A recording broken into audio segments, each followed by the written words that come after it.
Hai, selamat datang kembali di channel Wawasanda. Halo sobat viewers, apa kabar kalian hari ini? Gak bosan kan bahas tentang sejarah? Jangan sampai bosan lah. Karena meskipun sejarah tak akan berulang, paling tidak mengingatnya akan bisa membantu kita untuk tumbuh lebih cepat dengan langkah-langkah yang lebih tepat. Kamu tahu Candi Prambanan kan?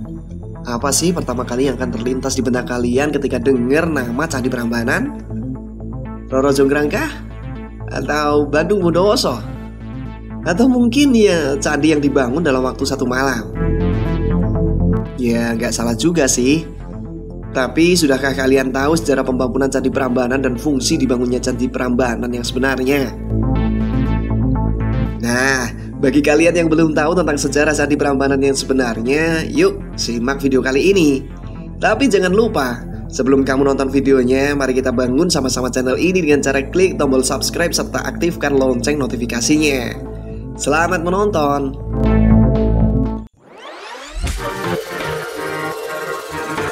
Menurut catatan sejarah, pembangunan Candi Prambanan ini berlangsung pada abad ke-9 Masehi.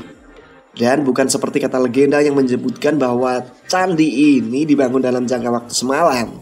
Proses dibangunnya Candi Prambanan hingga berdiri megah seperti saat ini berlangsung hingga bertahun-tahun lamanya. Nama asli Candi Prambanan terukir dalam prasasti Siwagra. Pada bukti sejarah tersebut tertulis nama Candi Prambanan sebenarnya adalah Siwagra atau Siwagraha, atau yang disebut juga Rumah Siwa.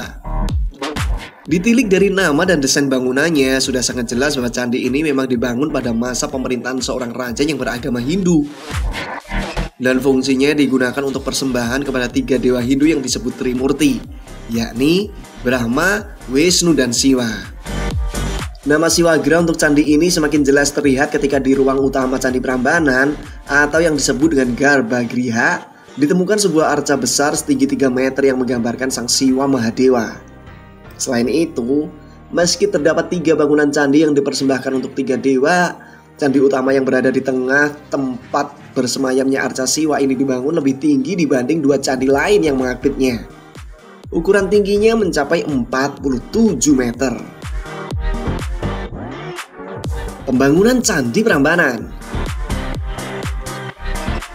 Jika menilik pada prasasti Siwagra, pembangunan Candi Prambanan ini dimulai tahun 850 Masehi pada masa pemerintahan Rakai Pikatan di Kerajaan Medangkamulan atau Mataram kuno.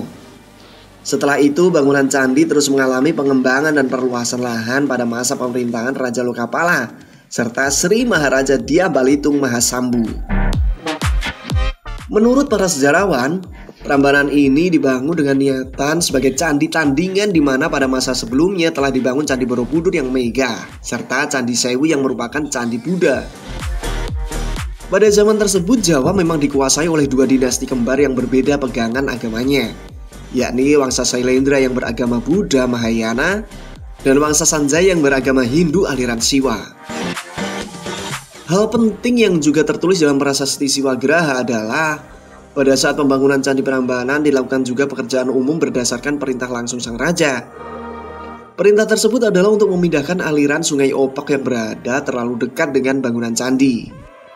Dulunya mungkin Sungai Opak ini mengalir dari utara ke selatan yang mana badan sungai berbelok ke timur mendekati sisi barat candi.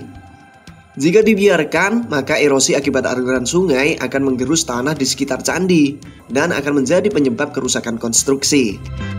Karena alasan itulah, maka dilakukan penataan ulang aliran sungai dengan cara membuat sudetan yang memotong lengkungan pada badan sungai. Bekas sungai itu lalu ditimbun dan digunakan untuk memperluas area pembangunan candi. Di atas bekas aliran sungai tersebut lalu dibangun candi-candi perwara atau pendamping candi utama. Pembangunan Candi Prambanan terus mengalami penyempurnaan seiring dengan pergantian raja pada sistem pemerintahan kerajaan.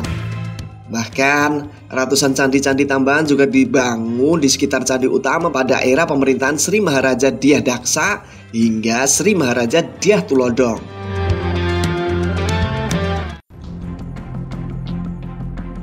Sejarah penemuan Candi Prambanan. Sama seperti nasib Candi Borobudur, Candi Prambanan juga mulai ditinggalkan bersamaan dengan pemindahan ibu kota Medang dari Jawa Tengah ke Jawa Timur. Hingga pada abad ke-16 terjadi gempa bumi dahsyat di dataran Pulau Jawa yang mengakibatkan kerusakan besar di Candi Prambanan hingga candi tersebut benar-benar runtuh rata dengan bumi. Meskipun demikian, candi ini sebenarnya tidak hilang begitu saja. Masyarakat sekitar masih mengetahui keberadaan Candi Prambanan, namun mereka tidak mengetahui pasti tentang sejarahnya. Nah, karena itulah mulai bersebaran mitos serta legenda tentang Roro Jonggrang dan Bandung Bondowoso. Kepercayaan itu semakin diperkuat setelah ditemukannya arca Durga di kompleks candi oleh warga sekitar. Arca itulah yang kemudian hari diyakini oleh masyarakat setempat sebagai jelmaan Roro Jonggrang yang dikutuk oleh Bandung Bondowoso. Hingga akhirnya, seorang peneliti berkebangsaan Belanda bernama C.L. Lons menemukan reruntuhan candi tersebut. Pada masa pendudukan Inggris atas Jawa, Sir Thomas Stamford Raffles memerintahkan bawahannya yaitu Colin Mackenzie yang juga sebagai pembawa kabar ditemukannya candi untuk melakukan penyelidikan lebih lanjut. Sayangnya, alih-alih melaksanakan pemugaran, banyak dari orang-orang itu justru tergiur akan keindahan arca dan batuan berukir dari situs Siwagra atau Candi Prambanan. Maka terjadilah penjarahan besar-besaran atas artefak-artefak kuno di Candi Prambanan. Begitu juga yang terjadi pada masa pendudukan Belanda.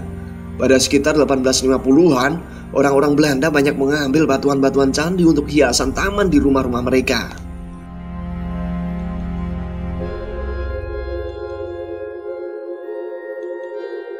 Pemugaran atas candi ini benar-benar dilakukan pada sekitar tahun 1915 hingga 1930-an.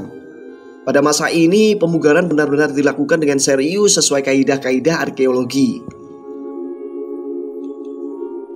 Pemugaran lalu diserahkan pada warga pribumi pada sekitar tahun 1940. Kompleks candi utama yakni Candi Siwa rampung proses pemugarannya pada tahun 1953, yang mana kala itu diresmikan oleh Presiden pertama Republik Indonesia, Insinyur Soekarno.